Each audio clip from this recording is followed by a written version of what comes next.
আজকে সোনামার জন্মদিন, তার জন্য এ বাড়িতে অনেক আয়োজন করা হয়েছে। তো ঠাকুরকে ভোগ লাগানো হয়েছে, সেই ভোগের ছবি, কীর্তনের ছবি আমি তোমাদের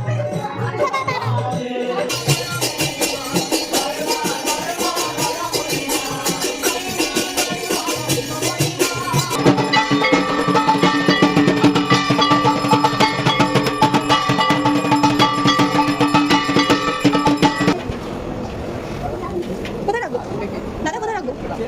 এই দিদিকে দাও।